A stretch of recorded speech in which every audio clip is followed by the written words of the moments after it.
Welcome, gentlemen.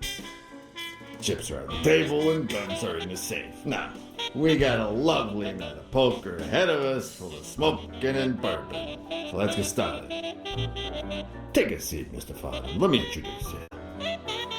To my right, wearing gray boxes and weighing in at 140 pounds, the owner of Pink Vice, the largest meat market in all of Manhattan. In other words, a real son of a bitch.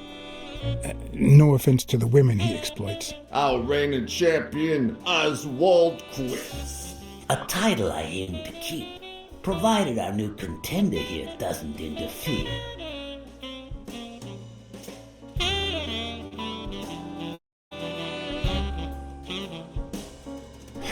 Sorry, partner. You ain't got a chance in hell. But look at it this way. You're fixing to learn new tricks. For better or for worse, I only need one trick. Playing well. The truth is that our friend Farnham owns the largest and, I dare say, most entertaining establishment in Texas. Really? So we're colleagues then? Yeah, you wish, Quiz. He owns a casino. Damn. And it's not even in Austin or Dallas. It's actually in a little town called, what was it? Darn it, I looked it up the other day. Had a funny ring to it. I hate it when this happens. I thought they moved all Texan casinos to Vegas, where gambling is legal. You mean Ding Dong, Texas? Ding dong! That's it.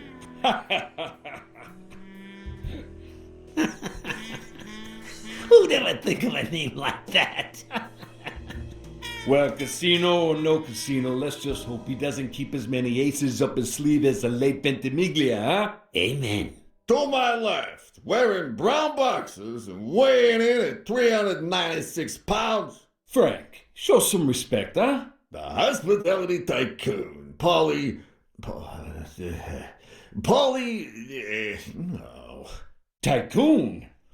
I just own a small bar with pool tables. Clients drink close to nothing and play even less, but certain business transactions just couldn't happen anywhere else. Damn it, Polly, why don't I know your last name? Because they took it away from me. You have no idea how good my ex-wife's lawyer is. Women, they even take our damn names.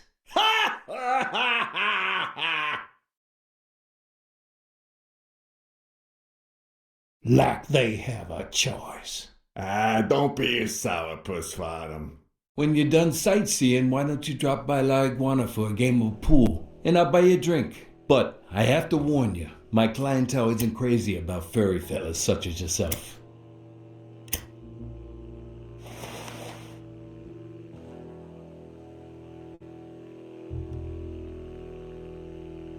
Sorry, partner. I can't stand pool. Well, then just come down to drink and drink some more. Well, looks like Farnham won't be venturing into the pool hall business anytime soon. This guy here wants to start a boxing association in Texas. And guess who he's turning to for advice? To be honest, several things got me worried. So I'd be much obliged for any counseling. So, what worries you?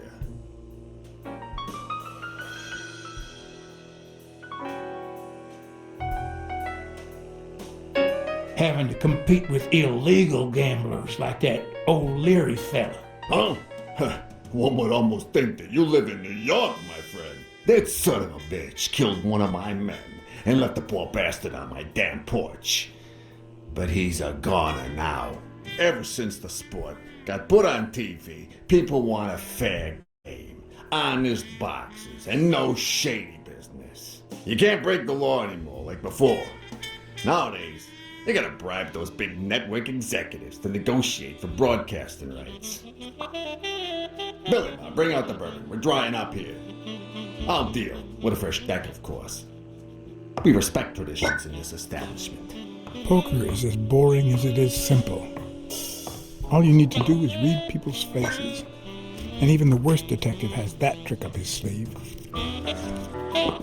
The real issue is knowing what to play for when there's much more than just money at stake.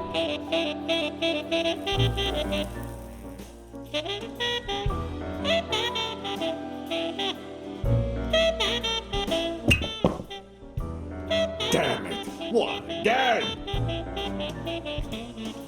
How many games have you won in a row, Quince? And here I was hoping that Farnham would steal your championship belt. Mark my words. Farnham will be calling his wife before the night is over. Ha! Oh, hey, by the way, you guys hear about Kenny's wife? Pretty tragic, huh? What happened? Oh, plain bad luck. Farnham, I'm sure you know more about it than I do.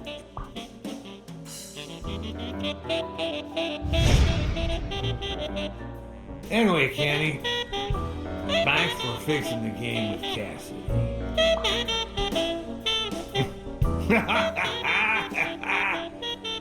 God bless you, brother.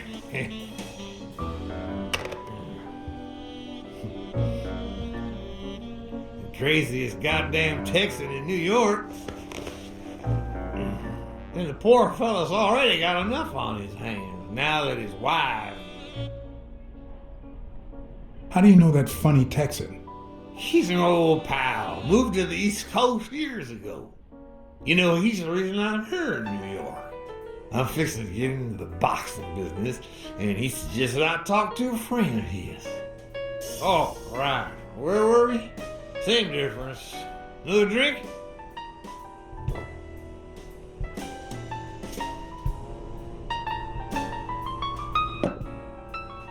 No, seriously, where were we?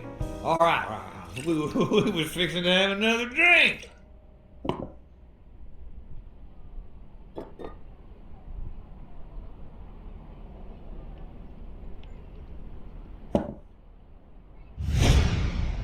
Damn! I don't like waiting. Kenny won't like it, but I'm not gonna sit here wondering. Billy Bob, pass me the phone. Come on!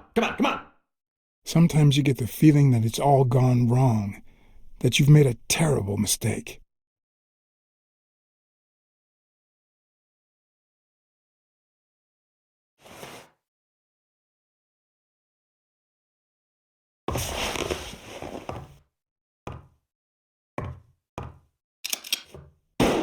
Sorry, did I say sometimes?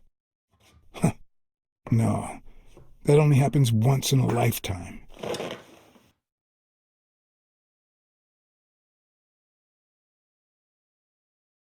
Mark my words. Farnham will be calling his wife before the night is over. Ha! Oh, hey, by the way, you guys hear about Kenny's wife? Pretty tragic, huh? What happened? Oh, plain bad luck. Hey, but Farnham, I'm sure you know more about it than I do.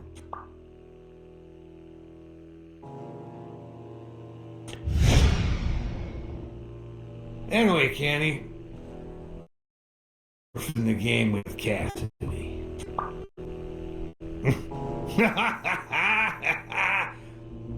God bless you, brother.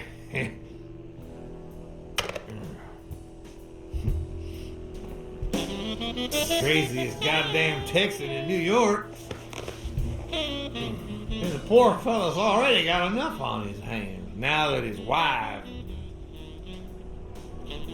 Women just gotta have their vices. She's in a rehab clinic now, hooked on a tranquilizer and all that.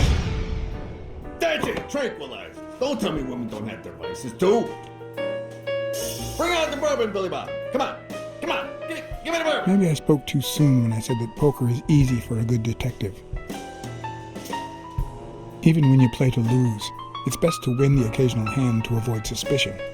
But with Quince, it was just impossible. Well, I'll be damned. I don't believe this. See what we mean, Farnham? I still don't get why you keep coming for more, boys. I'm starting to think you all lose on purpose. In which case, you're about to have a blast. Poor Farnham. Came looking to make big bucks in the city with his boxing, and he's gonna lose it all with poker. I hope your counseling will make up for it. Yeah, so how can I be of help?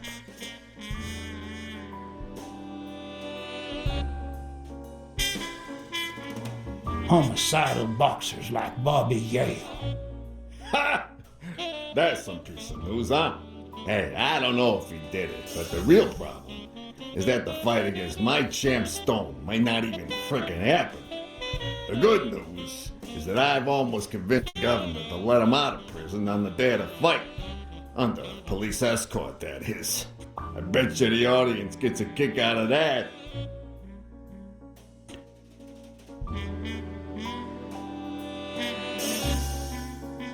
Rebel coaches like Joe Dunn.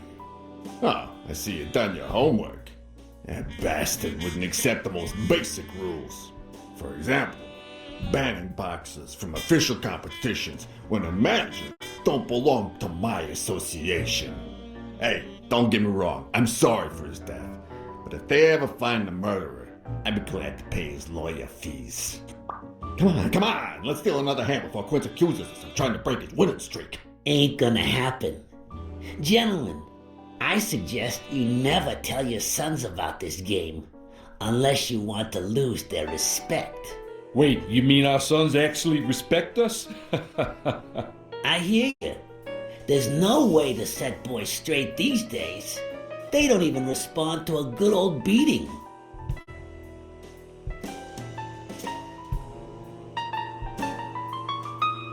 I dare say Texan boys do respond to a good beating. Hey, careful, Quince, you're talking to a pro. So, Kenny told me you had quite a house full. How many kids you got in that house full of yours?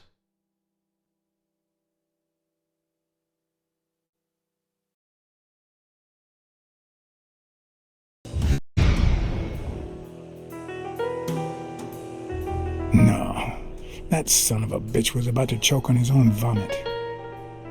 Sure, the sight of a millionaire choking on his own vomit had a certain poetic quality. Even so, I couldn't just stand there and watch him die. No, deserving or not, the man would live.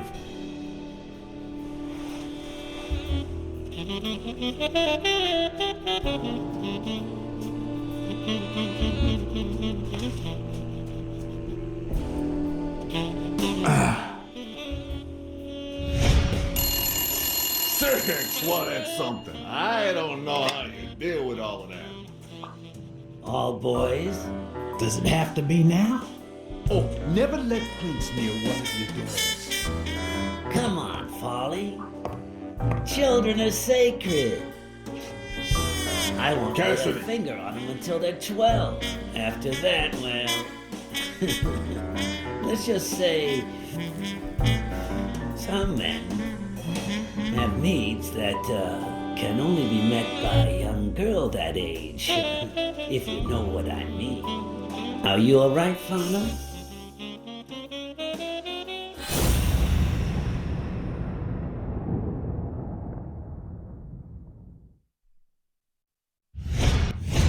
That damn eagle represents the lowest scum of our society.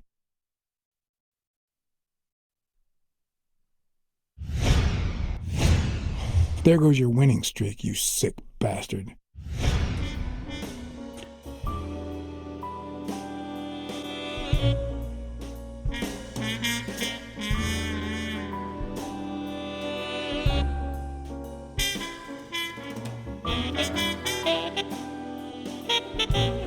If you laid those dirty hands on one of my girls, I'd kill you myself.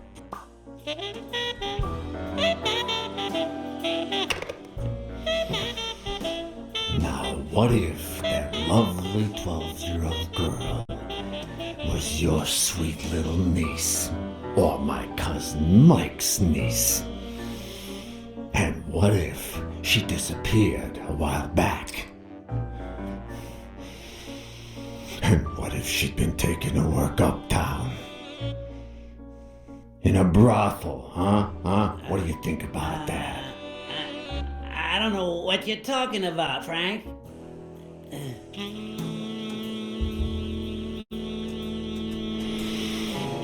Don't you dare call me Frank. Billy Bob. It's 500 more.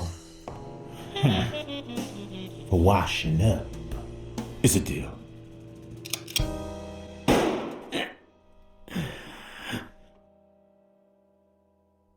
Sorry for the spectacle, fellas. I had no idea the game would end like this. Please, take my tokens, and that flying scumbag's tokens as well. Now, if you'll excuse me, I have some family matters to attend to. If you decide to go ahead with your new venture, call me, Farnham.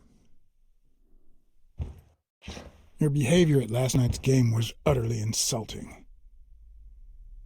Never contact me again, or I'll put an end to your pathetic life.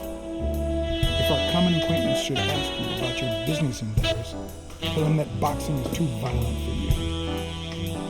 Signed, Frank Cassidy.